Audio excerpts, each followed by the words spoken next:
Start करें जी। बिस्मिल्लाहिर्रहमानिर्रहीम। आवाज़ आ रही है आप लोगों को? जी वालेकुम जी सलाम सर, आ सर। रही है आवाज़। आ रही है बिल्कुल। आवाज़। जी सर, अस्सलाम वालेकुम सर। स्टार्ट। थैंक यू जी, शुक्रिया। अच्छा जी, आज हमारा आखिरी टॉपिक है डीलिंग विद अनसर्टेनिटी या रिस्क मैनेजमेंट कह लें इसको, या सेंसिटिविटी एनालिसिस कह लें। तो द आइडिया है इसके, जहाँ पे अनश्योर है हम अपने किसी वैल्यू के बारे में, तो उसको कैसे हैंडल करना है। तो ये आज जो हमारा सेशन होगा इंशाल्लाह ये दो पार्ट्स में होगा। पहले पार्ट में हम ये प्रेजेंटेशन देखेंगे। It's a small presentation, 10 slides हैं शायद, उससे भी कम है। जिसमें हम कुछ इंट्रोडक्शन समझेंगे, और फिर सेकंड वहाँ पे हम ब्रेक करेंगे, और फिर सेकंड पार्ट में ब्रेक मतलब कि वही 2-4 मिनट की जो हम करते हैं। और सेकंड पार्ट में हम लोग मिनी टैब वर्क स्पेस पे काम करेंगे, और उसमें हम प्रैक्टिकली जो मैं आखिरी स्लाइड पे 1-2 स्लाइडों पे आपको बताऊंगा वो प्रैक्टिकली करेंगे। तो आप लोगों ने hopefully mini tab work space download कर लिया। नहीं भी किया तो ये वीडियो आपके पास होगी, तो आप जब भी आप उसको डाउनलोड या इंस्टॉल करें तो आप उस पर काम कर सकते हैं और अपने प्रोजेक्ट को आगे लेके चल सकते हैं।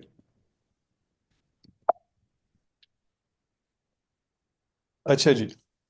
अ, अब यहाँ पे ये लिखा हुआ है कि आपको अनसर्टेनिटी तो आएगी ही आएगी, क्योंकि आप फ्यूचर की वैल्यूज प्रिडिक्ट कर रहे हैं ना। तो जब भी आप प्रिडिक्ट करेंगे, तो इसका मतलब है कि प्रिडिक्ट का मतलब यही होता है यू आर नॉट श्योर। तो यहाँ पे दूसरी लाइन देखिएगा, यहाँ लिखा हुआ है whether it is efficient to begin a project depends on what one expects will happen after the project has begun। और येट हम उसके बारे में प्रिसाइज प्रेजेंटेशन प्रिडिक्शन तो नहीं कर सकते। इंडीड इन सम केसेस जो आप कर सकते हैं, the analyst can reasonably assume that uncontrollable factors such as epidemic floods, bumper crops, or fluctuations in the international oil prices will affect the benefits and costs। तो आप कुछ assumptions तो आप कर सकते हैं, लेकिन सही predictions नहीं कर सकते। तो इसीलिए you must reasonably take account of uncertainties, क्योंकि आपकी जो स्टेक होल्डर्स हैं वो आपकी ये बात तो नहीं सुनेंगे ना कि पता नहीं ये इधर क्या होगा, मुझे आइडिया नहीं है। तो वो तो आपसे एक्सपेक्ट करेंगे कि कोई आप रीजनेबल अकाउंट लें अनसर्टेनिटीज़ का। आप बताएं आपके ख्याल में वो किस रेंज में होंगी। नीचे, अगर बहुत भी नीचे कोई चीज़ चली गई तो कितना नीचे जाएगी, ऊपर चली गई तो कितना ऊपर जाएगी, और इस ऊपर नीचे जाने से इम्पैक्ट क्या होगा प्रोजेक्ट के ऊपर। तो उस चीज़ को हम यहाँ पे डील कर रहे हैं। इसमें हम दो चीज़ें देखेंगे। मैं वापस दिखा दूँ आपको यहाँ पे, जैसे लिखा हुआ है ना, dealing with uncertainty, expected value analysis, EVA और सेंसिटिविटी एनालिसिस।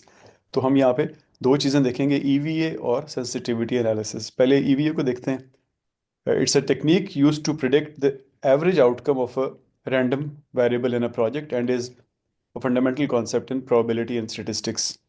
जिन लोगों ने मेरे साथ रिस्क मैनेजमेंट का या स्टैट्स का या रिसर्च मेथोडोलॉजी का कोर्स पढ़ा हुआ है, वहाँ पे हमने इस पे काफ़ी बात की थी।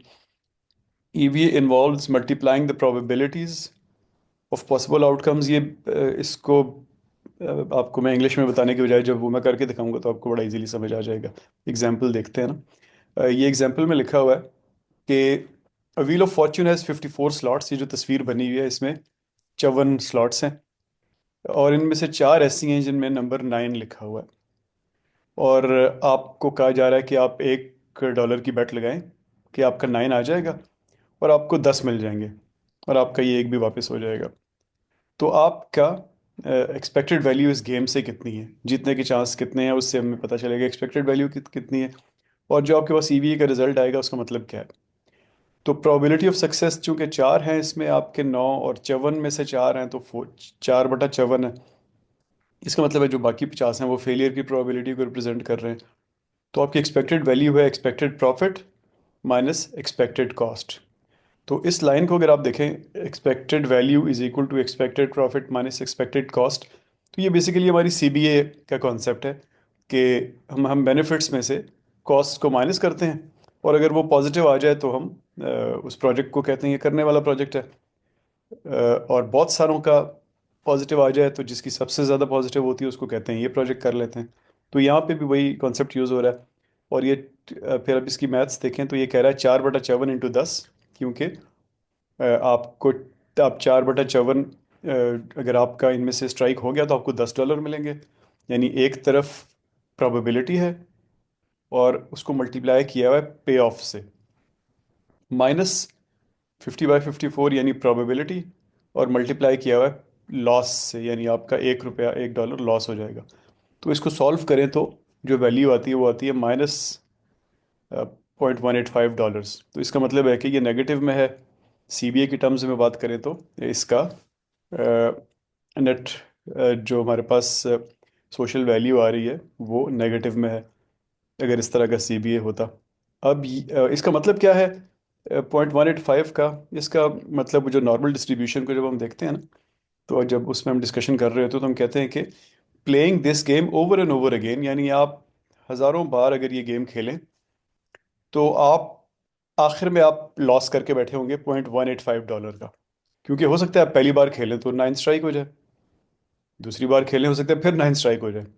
तो ये एक या दो दफ़ा की बात नहीं हो रही, बल्कि ये लार्ज नंबर्स की बात हो रही है कि playing this game over and over again the average gain will be -0.185, यानी कि इन द लॉन्ग रन इसमें जाना सही नहीं है। सर दूसरा इसमें जी। प्रोबेबिलिटी ऑफ फेल्यूर 50/54 ये किस तरह निकलता है? अच्छा इमरान, ये तुम्हारे आने से पहले हम बात कर रहे थे। ये जब ऊपर देखो 54 लिखा हुआ है, wheel of Fortune has 54 slots ना। 54 में से 4 पे 9 लिखा हुआ है, वो 9 आ गया तो हमें $10 मिलेंगे, और बाकी 50 पे 9 नहीं लिखा हुआ। इसका मतलब है वो आ गया तो हम लॉस में चले जाएंगे। तो यहाँ ये लिखा हुआ है कि आप 50 चीज़ें हैं 54 में से जो आपको लॉस में लेके जाएंगी, और लॉस जो है वो $1 का होगा, यानी 50/54 प्रोबेबिलिटी है लॉस की, क्योंकि 50 ऐसे स्लॉट्स हैं जिनमें 9 नहीं लिखा हुआ, और लॉस हो गया तो $1 नुकसान होगा। तो ये लॉस की प्रोबेबिलिटी को मल्टीप्लाई किया हुआ है एक्चुअल फिगर से। अब यहाँ पीछे आके देखें ना, तो यहाँ लिखा हुआ है EVA involves multiplying the probabilities of possible outcomes for different scenarios. It's a probability weighted average of all possible values. तो अगली लाइन पे लिखा है which means player will lose $0.185 पर बेट, यानी अगर एक दो बेट्स में आपको $10 मिल भी गए, 50 में भी मिल गए, लेकिन ओवरऑल पर बेट आप, यानी एवरेज पे पर बेट आप $0.185 लूज करेंगे। For a satisfactory investment positive expected value is necessary but not sufficient condition, यानी ये प्लस आना चाहिए लेकिन सफिशिएंट नहीं है। सफिशिएंट क्यों नहीं है? क्योंकि 1 रुपया तो कोई नहीं एक्सपेक्ट करता ना कि वो 10 डालेगा और उसको $0.1 मिलेगा। आप $10 फर्ज करें कहीं पे इन्वेस्ट कर रहे हैं, तो आप एक्सपेक्ट करेंगे कि कम से कम मेरा रिटर्न 10, 15, 20, बहुत सी फर्म्स हैं वो 30% मिनिमम रखती हैं कि 30% अगर प्रॉफिट हो रहा है हमें ओवरऑल एट प्रेजेंट वैल्यू में, तो हम तब ये प्रोजेक्ट करेंगे। तो ये सफिशिएंट नहीं होता थोड़ा सा पॉजिटिव जाना, लेकिन कम से कम ये होना चाहिए ताकि नुकसान तो ना हो रहा हो। और आप 0.185 तो प्रॉब्ली इन्फ्लेशन को भी कवर नहीं करेगा। तो सबसे पहले आप कहते हैं कि इतनी इन्फ्लेशन हो रही है तो उसको तो प्रॉफिट गिनो ही मत ना। इन्फ्लेशन से ऊपर जब तुम जाओगे तो हम प्रॉफिट गिनेंगे। Okay sir. एक और क्लियर, एग्जांपल, थैंक यू। एक और एग्जांपल देखते हैं। एक ड्रिलिंग वेल जी, आपने ड्रिल करना है वेल ऑयल निकालने के लिए, और $4 लाख लग रहे हैं। तो तीन प्रोबेबल आउटकम्स हैं। ए ये है कि 70% प्रोबेबिलिटी है कि नीचे से कुछ नहीं निकलेगा, no oil no gas. 25% probability है कि प्रोड्यूसर वेल होगा, कुछ ना कुछ निकलेगा, और आप उसी वक्त उसको $2.5 मिलियन में बेच सकते हैं, यानी 4 लाख लगाया और 25 लाख पे बेच सकते हैं। और 5% प्रोबेबिलिटी है कि प्रोड्यूसर वेल तो है लेकिन आप उसको, यानी ऑयल ऊपर वाले से काफ़ी ज़्यादा ऑयल या गैस, और आप उसको 4 मिलियन पे बेच सकते हैं, यानी 2.5 मिलियन से अब ये 4 मिलियन हो गया। तो इस प्रोजेक्ट की एक्सपेक्टेड वैल्यू कैलकुलेट करें। तो बिल्कुल पीछे जैसे हमने किया था कि 70% का मतलब है 0.7, उधर हमने 4/54 लिखा था, यहाँ डायरेक्टली 70% गिवन है हमें तो 0.7 लिख दिया। 0 - 400,000, क्योंकि ये ड्राई वेल है, इसका मतलब है बेनिफिट 0 और कॉस्ट 4 लाख। फिर 25% प्रोबेबिलिटी है कि 2.5 मिलियन बेनिफिट होगा, तो 2.5 million minus cost 4 lakh, plus 5% probability है कि 4 मिलियन, तो 4 मिलियन माइनस 4 लाख। तो इस सारे को सॉल्व करें तो ये वायबल प्रोजेक्ट नहीं है। आप -4,25,000 नुकसान करेंगे अगर इस तरह के वेल्स में आप जाते रहे तो। अच्छा जी, अब नीचे देखें क्या लिखा हुआ है। अगेन उसी चीज़ को एक और तरह से कहा हुआ है जो पीछे हमने बात की थी, कि $4,25,000 प्लस या minus is a statistical term. अच्छा, ये अगर इसने प्लस लिखा हुआ है इसका मतलब है प्रॉब्ली मैंने ये साइन गलत लगाया हुआ है, ये शायद सॉल्व करके 4,25 प्लस आ रहा होगा। इसको देख लेते हैं, मैं एक्सेल पे जी सॉल्व जी, कर ये लेता हूँ। देखना पड़ेगा।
इमरान, क्या प्रॉब्लम है फॉर्मूला में?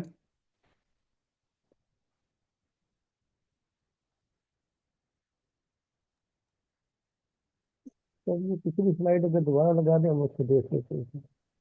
अच्छा, ये आपको नज़र आ रही है स्लाइड? नहीं सर, नहीं आ रही नहीं नजर। सर, स्लाइड नजर नहीं आ रही। अच्छा, आई एम सॉरी। हमने सोचा शायद आपके सिग्नल की वजह से डिसकनेक्शन हो। अच्छा, नहीं नहीं। अच्छा, अब आपको नज़र आ रही है?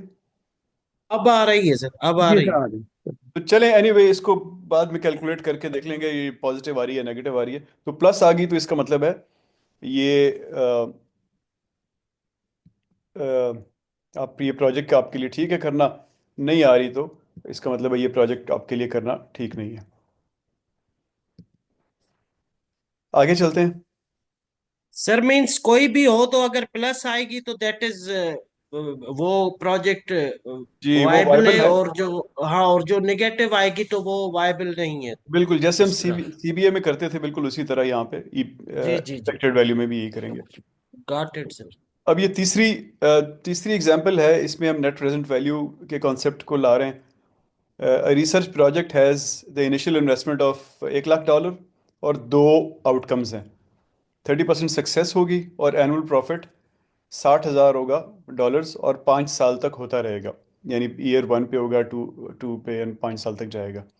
और साइलेज वैल्यू ज़ीरो है, इसका मतलब है कि आखिर में ना इस पे कोई खर्चा करना पड़ेगा ना इससे कोई फ़ायदा होगा। और 70% चांस है कि ये फेल हो जाएगा, leading to no annual profit, और कोई सॉल्वेज वैल्यू नहीं है। डिस्काउंट रेट को 12% करके तो देखें कि क्या है नेट प्रेजेंट वैल्यू। और आगे लिखा हुआ है explain if this investment is worth while. तो अब आगे डिटेल में आप देखें, इसी चीज़ को नीचे टेबल की शक्ल में यहाँ लिखा हुआ है। 30% सक्सेस का चांस है, 70% फेलियर का। और ये सबसे नीचे ईयर्स हैं। ईयर 1 पे जहाँ सक्सेस को देखें तो 10,000 आपका खर्चा हो रहा है। इसी तरह फेलियर 1 लाख खर्चा हो रहा है और फेलियर में भी हो रहा है। अगले साल जहाँ सक्सेस है वहाँ फिर 60,000 मिलना शुरू हो गया और दूसरे में कुछ नहीं मिल रहा। और 5 साल तक यही चल रहा है। तो अब हम इसको जब कैलकुलेट करने जाते हैं तो एक्सपेक्टेड एनपीवी आपकी 0.3 इंटू 60,000 और पर एनम 12%, और 5 साल के लिए जैसे हमने पिछली क्लास में कैलकुलेट किया था एक्सेल में, माइनस 1 लाख जो आपका खर्चा है। और इसी तरह प्लस 70% माइनस 1,01,00,000। तो इसका ओवरऑल जो जवाब आ रहा है नेट प्रेजेंट वैल्यू का, वो आ रहा है -35,144। इसका मतलब है कि since expected net present value is negative, ये वर्थ वाइल नहीं है। अब इसमें अगर हम रिस्क कंसिडर ना करते, यानी ये 30%, 70% फेलियर के चांस को ना लेते और ये आखिर में जो 0.7 इंटू -1000 है इसको निकाल दें अपनी इक्वेशन से, तो ये फिर पॉजिटिव था और 1,16,227 आउटकम आनी थी। तो यानी अगर ये आज वाली क्लास को हम छोड़ दें और इससे पहले पहले की सीबीए करते रहते, तो हम ये एक बड़ा फैक्टर मिस कर जाते कि जो फेलियर का चांस है उसको हम अपनी इक्वेशन में बिल्ट इन ना करते। तो अभी हम ये बिल्ट इन कर रहे हैं, तो हमें ज़्यादा रियलिटी समझ आ रही है कि जहाँ जहाँ फेलियर का चांस है, फेलियर का मतलब बहुत कुछ हो सकता है। प्रोजेक्ट के केस में ये भी हो सकता है कि जहाँ आप एक्सपेक्ट कर रहे हैं कि वहाँ वहाँ 50,000 लोग बेनिफिट हो गए, वहाँ 20,000 बेनिफिट हो रहे हों। जहाँ आपको लग रहा है कि एक ट्रक जो है मुझे उसकी लाइफ साइकिल कॉस्ट 5 करोड़ रुपए पड़ेगी, वो 8 करोड़ पड़नी शुरू हो जाए। आप 5 करोड़ गिनते रहें लेकिन ये ना कंसिडर करें कि वो 8 तक भी जा सकती है, एंड सो ऑन। तो एक्सट्रीम केसेस को पॉजिटिव या नेगेटिव साइड पे कंसिडर करते हैं तो फिर आपको रियल पिक्चर नज़र आती है। लेकिन सर इसको अगर सीबीए में हम ले जाएं और उसकी देखें कि हम उसका दूसरे बेनिफिट क्या होते हैं, तो फाइनेंशियल बेनिफिट से अगर वो सोशल बेनिफिट या वो उसका कंपैरिजन करें तो वो फिर उसको कंसीडर नहीं किया जाएगा उस फैक्टर को नहीं, नेट प्रेजेंट वैल्यू में। मैं हर फैक्टर की बात कर रहा हूँ, फाइनेंशियल, सोशल, जी। हर एक के अंदर। आपने सिर्फ एक वैल्यू नहीं कंसिडर करनी, बल्कि ये भी देखना है कि क्या वो खराब भी हो सकता है। यानी मैं तो सोच रहा हूँ कि इससे इस रोड पे 50,000 लोग गुजरेंगे एक महीने में, लेकिन वो 20,000 हम्म। गुजरे तो फिर क्या होगा? क्या चांस है 20,000 गुजरने का? गुजरने का कितना चांस है? 20% चांस है, तो तो 20। तो सर इसको मैं जैसे अंडरस्टैंड कर रहा हूँ, correct me if I am wrong, अगर नेट प्रेजेंट वैल्यू हम निकाल रहे हैं, ठीक है सर, ये तो हम फाइनेंशियल इम्पैक्ट देख रहे हैं ना, अगर उसको ओवरऑल सीबीए में फिट किया जाए और उसके फाइनेंस सोशल और दूसरे बेनिफिट को कंपेयर किया जाए और वो ज्यादा होते हैं, तो फिर तो इसको फाइनेंशियल का सिर्फ एक फैक्टर हम काउंट करेंगे ना, ओवरऑल तो हम उसका सीबीए करके पूरा इम्पैक्ट देखेंगे ना, then will be the viability देखी जाएगी ना। ये तो असल अभी हम इसमें इसमें तो मैं इसलिए कि ये तो सिर्फ नेट प्रेजेंट वैल्यू की हम निकाल रहे हैं, लेकिन ओवरऑल की मैं बात कर रहा हूँ अगर उसको उस अच्छा, तरह देखा जाए इसमें तो। ना इससे पिछले वाले जो हमारे 2 सेशंस थे ना इमरान, वो क्या थे? जी जी सर। बेसिकली यही थे कि जो सोशल फैक्टर्स हैं उनको मोनेटाइज करना है। यानी at the end of the day, चाहे सोशल है या फाइनेंशियल है, हमने उसको फाइनेंशियल टर्म्स में ही देखना होगा। ठीक है? ओके ओके सर, ठीक है, सॉरी तो I missed last session, I अच्छा was on travelling so that's why I अच्छा कुडंट अच्छा, अटेंड, ओके ओके। तो that's why social, I have there to. Is no, CBA करते हुए there is no purely social thing. अगर social है भी तो उसको फाइनेंशियल में कन्वर्ट करना है। ओके ओके सर, ठीक गॉट है। इट। अच्छा जी, अब ये इसी को एक्सपेक्टेड वैल्यू को एक और तरीके से भी देखते हैं, इसको कहते हैं डिसीजन ट्री या प्रोबेबिलिटी ट्री। अब इसके दो नाम अलग इसलिए हैं कि डिसीजन मेकिंग में भी इस्तेमाल होता है और प्रोबेबिलिटी समझने के लिए भी इस्तेमाल होता है। It's a flow chart like structure use to make decisions और प्रिडिक्शंस। अगेन, ये डिसीजंस और predictions, it consist of nodes representing decisions or possibilities and branches representing the outcome of these decisions possibilities. Example देखते हैं। फर्ज करें, आप एक कॉन्फ्लिक्ट चल रहा है और दो मिसाइल्स हैं आपके पास, मिसाइल सिस्टम्स जो आपने ख़रीदने हैं और उसकी सक्सेस प्रोबेबिलिटी वगैरह आप एनालाइज कर रहे हैं, मिसाइल ए और मिसाइल बी। तो अब सक्सेस प्रोबेबिलिटी नॉर्मली मिसाइल्स की ये हिट और मिस, और फिर हिट हो जाए तो किल और नो किल में एनालाइज करते हैं। यानी ये सिमुलेशन करके अगर बिल्कुल नया मिसाइल हो तो सिमुलेशन बेस्ड रिजल्ट होते हैं आपके पास के 1,000 बार में से 3 बार मिस हुआ, 997 बार हिट हो गया, या 100 बार मिस हुआ, 990 900 बार मिस हो गया, या जो भी। और फिर जब हिट हुआ तो सारे के सारे टारगेट को इसने तबाह कर दिया, उसको किल कहते हैं। 50 बार तबाह किया, 100 बार नहीं तबाह किया, तो जितनी बार नहीं तबाह किया वो नो किल होता है, और मिस हो जाए वो तो फिर टोटली नो किल ही होता है। तो इस पर्टिकुलर केस में है 80% चांस है हिट का और 20% चांस है मिस का। 0.8 का मतलब 80% और 0.2 का मतलब 20%। जब हिट कर जाता है तो उसमें से 60% वो किल होता है, यानी पूरा टारगेट तबाह हो जाता है, और 40% किल नहीं होता है। और जब मिस हो जाए ज़ाहिर है फिर 100% जो है वो कुछ तबाह नहीं होता। तो फिर आप सिर्फ हिट एंड किल की प्रोबेबिलिटी को देखें तो 0.8 को 0.6 से मल्टीप्लाई करेंगे, हिट और नो किल की प्रोबेबिलिटी को देखें तो 0.8 को 0.4 से करेंगे, और मिस नो किल को देखें तो 0.2।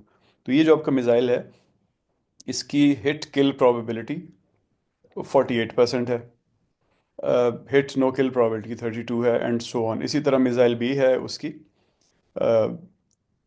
मुख्तलिफ प्रोबेबिलिटीज़ हैं, heat kill, hit know kill वगैरह की।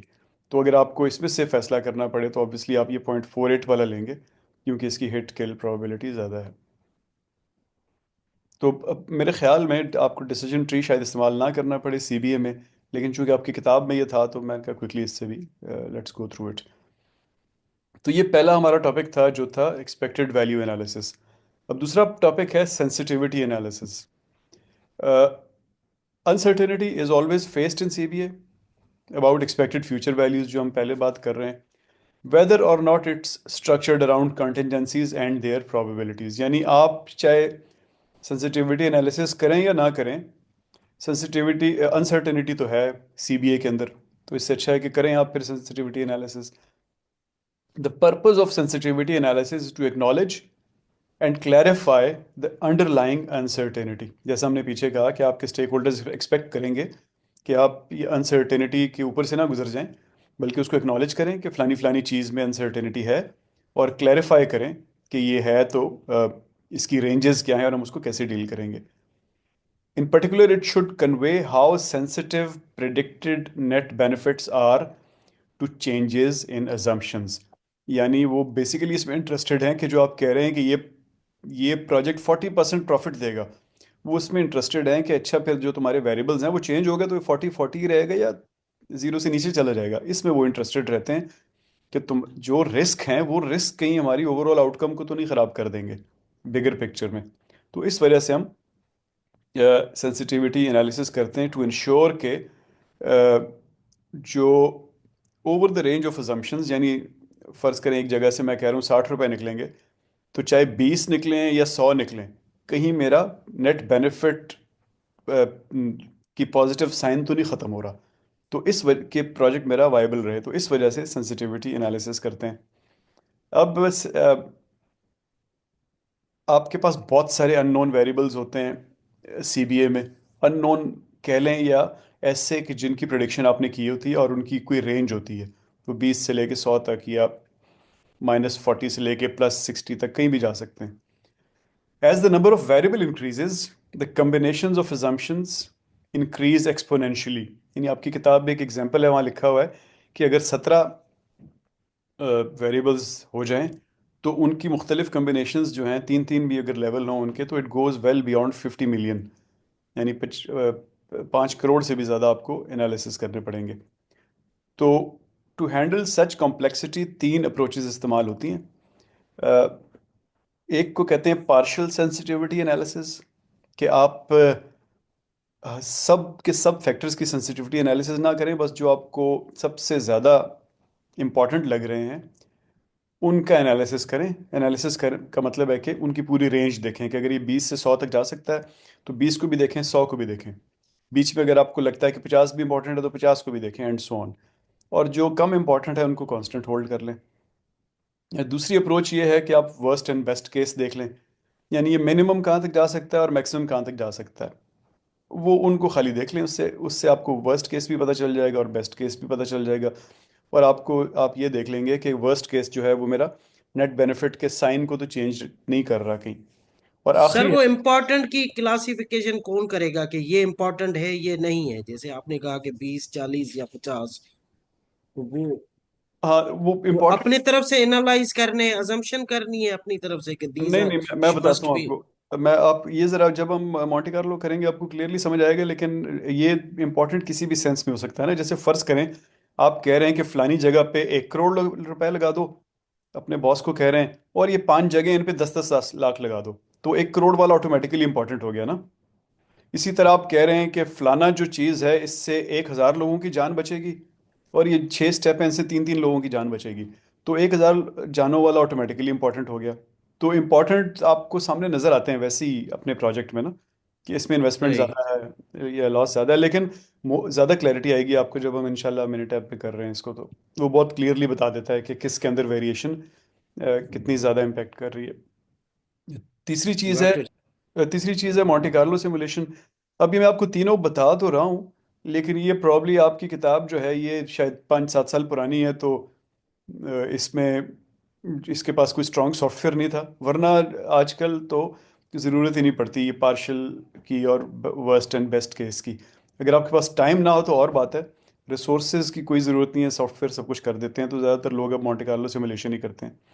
मैंने खुद एक बार जब मैंने पहली बार रिस्क मैनेजमेंट का कोर्स किया था मॉनरे से, तो 10-15 साल पहले की बात है, तो हमारी तकरीबन 2-3 महीने का कोर्स था, तो 1.5 महीना तो मॉन्टे कार्लो तक पहुंचने में लग गया था रिस्क मैनेजमेंट में खाली। लेकिन अब मॉन्टे कार्लो के अलावा कोई कुछ करता ही नहीं है, तो जो ये किताबें हैं वो ट्रेडिशनली चलती हैं फर्स्ट सेकंड थर्ड एडिशन, तो वो शायद अपने पुराने एडिशंस की चीज़ों को मिस भी नहीं करना चाह रहे थे, इसलिए उन्होंने सब कुछ लिख दिया। प्रैक्टिकली मॉन्टे कार्लो को ही ज़्यादा इस्तेमाल करते हैं। इसमें आप करते क्या हैं कि you run a large number of trials, यानी 50,000 डिफ़ॉल्ट है मिनिटैब के इसका, जिस जिस टूल का जिसके थ्रू हम कर रहे हैं, वरना आप चेंज भी कर सकते हैं, आप 1 लाख भी कर सकते हैं, 10,000 भी कर सकते हैं। यानी अज्यूम करें कि ये प्रोजेक्ट 1 लाख बार हो रहा है। जिस तरह पीछे हमने बात की ना कि रूलेट व्हील को घुमाते हुए 9 जो आ रहा है, तो एक बार आ सकता है, लेकिन आप कहते हैं कि नहीं ये मैं लाख बार घुमाऊंगा तो बताओ कितनी बार आएगा, तो इसी चीज़ को प्रोबेबिलिटी कहते हैं। तो run a large number of trials assigning random variable values to assumptions, जो भी आपकी assumptions हैं, as per there frequency distribution, वो बिल्कुल रैंडम नहीं है। आप बताएंगे कि वो ये जो वेरिएबल है ये क्या क्या वैल्यूज अज्यूम कर सकता है। यानी ऐसा नहीं है कि आप फर्ज करें अपनी हाइट देखना चाहते हैं और वो आपका रैंडम आपका वेरिएबल है, तो आपकी हाइट जो है, इंसान की हाइट, वो वेरी एडल्ट इंसान की 4 फुट और 6.5 फुट के दरमियान वेरी करती है पूरी दुनिया में। अब वहाँ पे कोई भी 20 फुट नहीं लिखेगा या -6 फुट नहीं लिखेगा, वो 4 फुट और 6.5 फुट के दरमियान ही रहेगी। तो यहाँ लिखा हुआ है as per there frequency distribution, यानी आप अपनी रेंजेस पहले बताएंगे, तब मॉन्टे कार्लो सिमुलेशन रन होगी। तो ये तीन हमारी चीज़ें थी, और ये हमारा टाइम भी कम ख़त्म होने वाला है और प्रेजेंटेशन भी ख़त्म होने हो गई है। अब will move on to Minitab. तो आप लोग जो भी हमने पढ़ा है इसके बारे में, आपको कोई सवाल हैं तो मुझे बताएं, वरना हम ये प्रेजेंटेशन बंद करके तो will move on to Minitab, वहाँ पे अब काम करेंगे।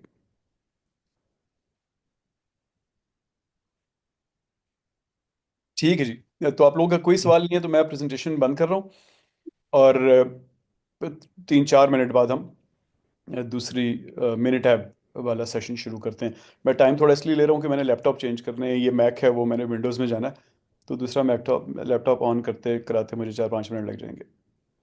थैंक यू जी। ठीक। Okay sir, thank you.